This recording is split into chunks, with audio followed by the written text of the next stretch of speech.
Ang programang ito ay rated SPG. Striktong patnubay at gabay ng magulang ang kailangan. Maaaring may masiselang tema, lengguwahe, karahasan, sexual, horror o droga na hindi angkop sa... Pala yung ipinamigay ni Giselle. Pero teka, kasama din ba siya sa last will and testament? Pilit nga na pinapasama ni Moira ang kanyang anak na si Zoe upang magtungo dito nga sa abogado na inihanda nga noon ni Don Pepe upang malaman nila ang tungkol sa kayamanan kung sino nga ang pamamanahan nito. At ang sagot naman dito ni Zoe sa kanyang ina na hindi daw mahalaga sa kanya ang kayamanan ng kanyang lolo Pepe at hindi pa nga daw handa itong si Zoe na harapin muli itong si Giselle at RJ at itong si Annalyn dahil mas nanaig pa rin kay Zoe ang konsensya sa kanyang ginawa sa kanyang lolo Pepe at lalo na ngayon na makakaharap na rin nila itong anak ni Giselle na ipinamigay noon. At dito na nga nagkasalpukan itong si Justin at itong si Moira. Agad na tinarayan ni Moira itong si Justin na nakaharap niya ito na ito pala daw ang anak ni Giselle na kanyang ipinamigay. At dito naman hindi nagpapatalo itong si Justin sa malditang Moira at sinagot niya ito na wala siyang pakialam sa mga sasabihin dito ni Moira. At dagdag pa ni Moira na kasama ba daw itong anak ni Giselle na magmamana sa last will and testament dito ni Don Pepe.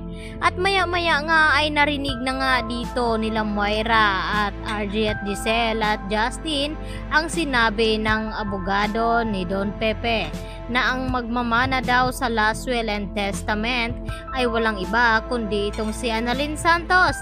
At nagulat itong si Moira at sinabi dito sa attorney na bakit pinamanahan daw ni Don Pepe itong si Annalyn na anak daw ito sa labas. At hindi nga makatiis itong si Justin na sagutin itong si Moira na alam niya ang dahilan na kung bakit hindi binigyan ng mana ang kanyang anak na si Zoe dahil hindi pala nila ito kadugo. At nagulat ang lahat dahil sa sinabi dito ni Justin na kung bakit marami daw itong alam dahil yun pala ay bago madukot o maaksidente itong si Don Pepe ay nagkausap pala ito si Justin at itong si Don Pepe at sinabi lahat-lahat dito pagkatapos na kumpirma itong DNA results dito ni Zoe at Annalyn na hindi pala positive itong si Zoe bilang tanyag.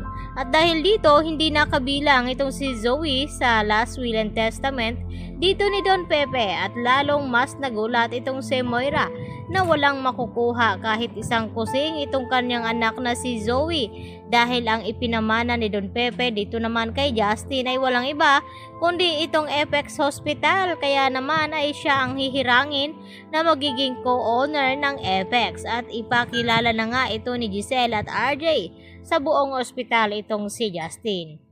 Samantala, ang gusto naman na mangyari dito ni Lynette na gustong matulungan daw itong si Zoe sa kanyang pinagdadaanan na problema at ang gustong mangyari ni Lynette na gusto niyang papuntahin dito sa bahay itong si Zoe nang sa ganon ay makausap daw niya ito.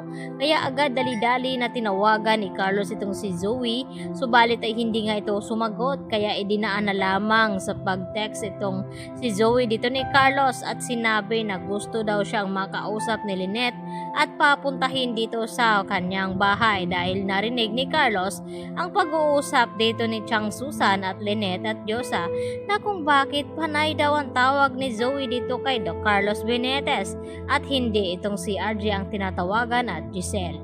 Yan naman po ang ating patuloy na pakatutukan at aabangan bukas mga kapuso, dito lamang yan sa Abot Kamay na Pangarap. Yan lang po at maraming salamat.